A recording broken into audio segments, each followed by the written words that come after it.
Luak hitam baru, nggak kemanisan, mantap!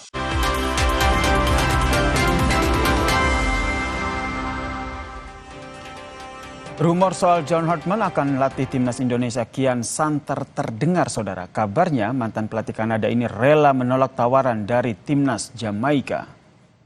Sebelumnya, saudara, PSSI telah mengumumkan keputusan mengenai penunjukan pelatih timnas Indonesia akan dilakukan usai SEA Games lewat rapat EXO. Namun, rumor santer beredar di jagat maya. John Hartman menjadi kandidat paling kuat menangani JICS dan juga koleganya. Rumor ini dipicu dari media Honduras, yaitu Diario Dizen, yang mengklaim Hartman menolak tangani Jamaika di Piala Dunia 2026 dan lebih memilih Indonesia.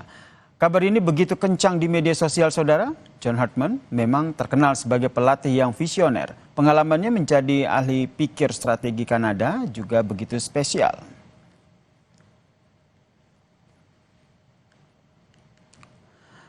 Pasca Patrick Kluivert dipecat Oktober lalu, saudara, PSSI langsung gencar mencari sosok yang layak untuk mengisi kursi kosong pelatih timnas. Setelah melakukan sejumlah wawancara di Eropa dan beberapa nama yang masuk dalam radar PSSI, beberapa nama yang dikaitkan dengan calon pelatih timnas antara lain ada Jesus Casas, ada Heimir Hallgrímsson, ada John Heitinga, dan juga ada John Hartman hingga Giovanni van Bronckhorst.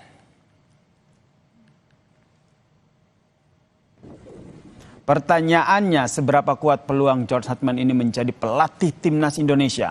Apa kelebihannya dibandingkan dengan Patrick Kluivert dan juga STY? Lalu seberapa kuat pengaruhnya bisa menangani timnas kita? Kita mengulasnya bersama dengan analis sepak bola, Bung Haris Pardede atau akrab aku sapa Bung Harpa. Selamat petang, Bung Harpa. Selamat petang, Bung Yasser. Akhirnya perbincangan kita mencuat pada satu nama lagi nih, John Hartman. Anda sendiri sudah dapat kabar bahwa John Hartman ini berpeluang kuat jadi pelatih timnas kita? Ya, beberapa nama kan memang tampaknya cukup santer ya, dikaitkan dengan kursi kepelatihan tim nasional Garuda dalam beberapa waktu terakhir, dan Ketua BTN Pak Sumarji juga sudah sempat terbang ke sejumlah negara ya untuk melakukan pendekatan lah seperti itu. Dan di akhir-akhir dua nama mengkerucut, dan ini memang sesuai dengan apa yang direncanakan rundown-nya oleh federasi. Jadi speknya diminta kepada direktur teknik kemudian memberikan beberapa kandidat, lalu kemudian PSSI melakukan pendekatan, dan finalisasinya nanti biasanya ada satu atau dua kandidat yang akan dipilih dalam suasana kolektif kolegial di federasi. Dua nama yang terakhir mengerucut itu kan, kalau kita dengarkan ada pelatih asal Belanda, Giovanni van Bronckhorst, dan juga John Hartman, ini pelatih asal Inggris. Nah, dan terakhir dalam dua hari terakhir ya, nama John Hartman ini yang paling kencang kedengaran dikaitkan dengan kursi kepelatihan tim nasional kita menggantikan Patrick Kluivert. Oke. Ya. Dari menurut Anda, kalau di atas kertas nih, kita berbicara soal pengalaman dan juga track record dari John Hartman. Menurut Anda ini sudah mampu untuk melatih timnas kita? Kalau mampu melatih, ya pasti harusnya mampu melatih. Tapi apakah dia bisa deliver atau enggak, itu yang waktu akan membuktikan. Tidak ada jaminan nama besar, tidak punya nama besar, itu pasti akan linear dengan hasil akhirnya. Jadi nama besar tidak ada jaminan akan sukses, nggak punya nama besar pun bukan jaminan tidak akan berhasil atau pasti gagal. Yang pasti kita hanya bisa menduga-duga, kita hanya bisa menganalisa, dan ya ini negara demokrasi, kita bebas berbicara untuk melihat kira-kira seperti apa nih kecocokan antara pelatih baru nanti siapapun yang ditunjuk dengan suasana tim nasional kita. Bisa aja kita mungkin melihat tadinya kurang pas, tapi ternyata karena dia punya passion, memang dia punya kemampuan, lama-lama cocok juga. Tapi sebaliknya, bisa kita pikir ini kalinya paling cocok, tapi begitu jalan ternyata gagal total. Jadi semua kemungkinan bisa, yang bisa kita lakukan adalah menganalisa, sekali lagi karena kita adalah negara demokrasi, dan kemudian kita menunggu hasilnya nanti, karena kalau memang dia bisa membuktikan, pasti orang akan cinta juga dengan dia, dan kemudian akan bisa menatap masa depan. Menatap masa depan sepak bola Indonesia. Kalau kita sering berbincang, Bung Harpa, soal siapa kandidat kuat, kemarin sebelumnya kita bahas juga, tapi akhirnya terganti lagi nama yang baru, yaitu John Hartman. Menurut Anda nih, yang mungkin punya informasi-informasi orang dalam ini sudah kuat banget kah ini John Hartman akan menjadi kandidat pelatih timnas kita? Iya, terminologi yang bisa saya sampaikan atau kita sampaikan di sini hanya dia adalah kandidat yang paling serius yang mungkin melatih tim nasional Indonesia. Karena sekali lagi ketok palunya kan nanti tetap di federasi. Dan harus sesuai melalui prosedur yang sudah diterangkan oleh Wakil Ketua Umum 1 PSSI Pak Zainuddin Amali di sebuah stasiun TV.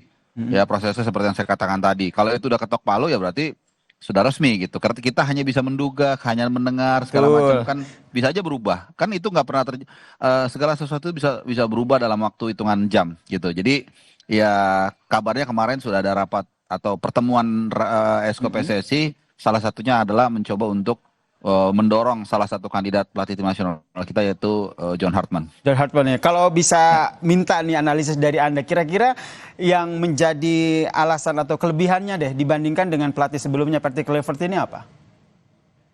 Ya pasti kita analogikan seperti mencari pekerja lah di kantor kan ya pasti pertama budget selalu saya katakan yang paling fundamental itu budget dulu. Apalagi kita ini dalam kondisi keuangan yang saya tahu cukup cukup bonyok lah ya seperti itu, bayar cicilan Sintayong, Patrick Kluivert juga ada denda juga saat di round 4 saat melawan Irak kan ada indisipliner dari penonton itu dendanya 1 miliar lebih. Jadi dan kemudian lost opportunity kita tidak ada FIFA Matchday bulan November sehingga kembali ke budget nih. Konon katanya sih gajinya itu kalau nggak salah 50 miliar setahun atau seperti apa ya. Jadi ini kan juga mesti menyesuaikan dengan keuangan PSSI yang pun tahun depan tidak akan mendapat guyuran dari Menpora. Nah yang kedua kita pasti lihat CV-nya lah standar. Kalau saya lihat CV-nya sih sebenarnya ya oke lah gitu ya. Kita tidak bisa bilang dia jelek banget walaupun kemarin atau terakhir itu agak kecoreng CV bagusnya ketika melatih Toronto. Tapi secara umum ya wajar pelatih mau sekelas Ancelotti pun pernah kurang berhasil gitu kan. Tapi secara umum sih ya oke aja normal. Hanya mungkin yang menjadi tantangan adalah Apa tuh? dia tidak punya punya pengalaman di Asia. Ya sekali lagi ini hanya saya katakan tantangan ya, bukan nanti jangan dibilang lagi kok udah pesimis enggak. Karena itu juga penting. Tetap kita sama-sama optimis ya dengan pelatih baru yang dipilih nanti pastinya ya. Kalau saya lebih suka menggunakan katanya itu wait and see. Oke, wait Gitu. and see. Saya tidak mau pesimis, tidak mau optimis juga. Kita lihat aja dulu pelan-pelan. Nanti kan ada FIFA Series bulan Maret. Nah, nanti kita lihat bagaimana racikannya. Itu pun belum ujuk-ujuk untuk mengatakan. Kan nanti butuh ada proses. Nanti kita lihat perkembangannya, progresnya. Dan nanti ada Juli juga ada AFF dan Piala Asia. Nah, dari situ nanti kita akan bisa lihat seperti apa tim nasional kita. Mampukah dia membersihkan tim nasional kita dari puing-puing ini menjadi sesuatu seperti yang dilakukan di tim nasional Kanada 2018 sampai 2023. Oke, yang jelas kita nantikan seperti kata Bung Harpa, wait and see aja dulu. Optimis enggak, pesimis juga enggak, yang penting kita lihat nih. Kasih kesempatan, yang jelas kita nantikan seperti apa PSSI akhirnya menentukan siapa pelatih timnas kita. Terima kasih Bung Harpa telah berbagi perspektifnya di Kompas Petang. Salam sehat. Ya, salam sehat. Usai jeda saudara, Kompas Petang masih akan hadir dengan informasi usai gelar perkara khusus ijazah Jokowi dilakukan pada Senin lalu. Kini penyidik Polda Metro Jaya mempercepat pemeriksaan Roy Suryo CS. Pembahasannya usai jeda. Kami kembali.